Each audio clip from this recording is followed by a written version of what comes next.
this week's Technique Tuesday video, I'll demonstrate how to create make-one increases using Yarnovers. As always, if you'd like to jump right to a specific point in the video, there are direct links down in the description. There are several different ways to create a make-one increase. One method is to lift the running thread between stitches and work that thread so that it twists. Another way is to create a twisted loop directly on the needle using the working yarn. The second method can be tricky to do if you hold the yarn in your right hand while you knit. For any knitter, regardless of which hand manages the yarn, producing mirrored one make-one increases, that is, make one left and make one right, can add a level of confusion because you have to remember which technique produces the left and which produces the right. Today, I'll show you an easier way of producing make-one increases directly on the needle. So let's get started. I've made a few increases in this swatch already. I have one increase here, this twisted loop here, and one here. So these increases are pointing to the left. These were done using the make one left. Over here, I have an increase. You can see how there's a little bit of a twisted loop that angles to the right, and another one up here. So I'm going to create another set of make one increases, mirrored make one increases. I'm going to place them 2 stitches in from each edge. So I'll do a make one left at this edge and I make one right at this edge. So I have chosen to lean my increases toward the area changing in size. When you're doing mirrored increases, you can lean them toward the edges if you'd like, but just be consistent. So I'll demonstrate Continental first, and then I'll show how you would do this if you knit English. So Continental is when your yarn is in the left hand, English is when it's in the right. So I'm going to knit the first 2 stitches. And then for a make one left, I'm going to do a regular yarn over. So when you knit Continental, you just grab the yarn like this. And you can see how the yarn is coming over the needle and it's angled to the left. That's how you know you're going to be doing a make one left, because the yarn is angled to the left. If you knit English and you have the yarn in your right hand, when you do a yarn over, you always bring the yarn to the front if it's not there already, and then you bring it over to the back. Now, if you hold your yarn over here, the yarn is going to pull in that direction, but if you bring the yarn over and have it positioned so it is angled toward the next stitch that's going to be worked. So you bring it over and you can see that it's angled to the left. Then you can continue knitting the row. So here I have knit a stitch and you can see that here's the yarn over on the needle. So you can confirm whether you've done it correctly or not by looking to see if it's angled to the left. So now I've worked, so I have 2 stitches left on the needle, and on this needle I'm going to do, or on this, at this edge, I'm going to do a reverse yarn over. That means I'm going to, instead of grabbing the yarn as I would normally for a yarn over, I go in the opposite direction, and you can confirm that you've done it correctly because now you can see that the yarn is angled to the right as it lies on the needle. If you are an English knitter, to do a reverse yarn over, you start with the yarn in back and you bring it over the front of the needle. You can see how it's angled to the right this way.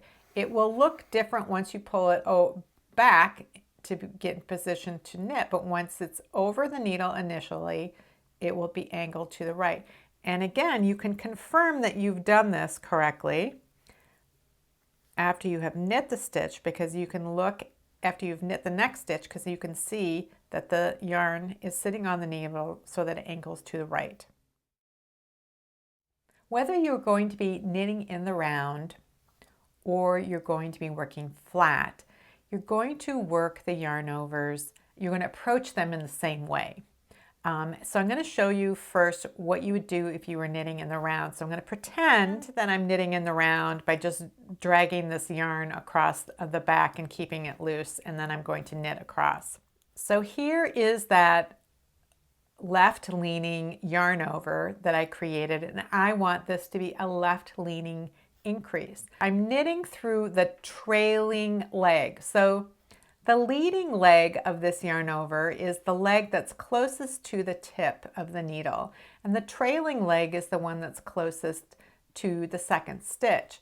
So in order for any stitch to end up twisted, whether it's a regular knit stitch, a regular stitch, or a yarn over, in order to twist it, you have to work it through that trailing leg of the loop or the stitch. So I'm going to come through the back and then knit it. And now you can see that this is, you see the twisted loop that is leaning to the left. Now I come to this reverse yarn over that leans to the right, and I want it to twist to the right. And again, I'm going to work through the trailing leg, but this time the leading leg is in the back of the needle, and the trailing leg is over the front of the needle. That means I need, in order for this to twist and work it through the trailing leg, I come through the front.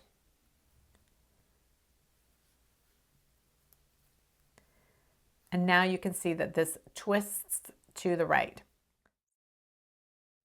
Okay, so here is my yarn over. I want to purl through the trailing leg. In this case, the right leaning yarn over has the trailing leg over the front. So I'm going to purl, and just like it did on the knit side. So I'm going to purl it through the front here. And if you look on the other side, you can see how that twists to the right, just like we wanted it to. Purl across to the next yarn over. And once again, this left leaning yarn over has the trailing leg over the back. This one is a little trickier to work because you have to purl through the back. So in order to do that, we want to point the needle towards ourselves, and then we can insert the working needle through the back of the stitch. So we can get it through there, and then we can pull it out.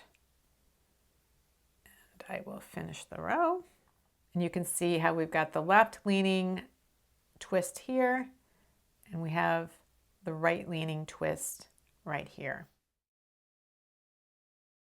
One of the advantages of Make One increases that are created directly on the needle is that they don't distort the adjacent stitches by borrowing slack to create the twisted loop, the way the lifted running thread version can. In most cases, you can use the yarn over method shown today in place of the lifted thread version. The resulting twisted loop of the Make One increase shown today will appear a row later in the fabric than the raised thread version, so it's best to be consistent. But if you forget to do a Make One increase using the yarn over method, you can add the missing increase on the following row by using the lifted thread version. So it's a good idea to know both methods. To learn the lifted thread version of the Make One increase, you can check out this video over here. Thanks for watching, and I'll see you next week.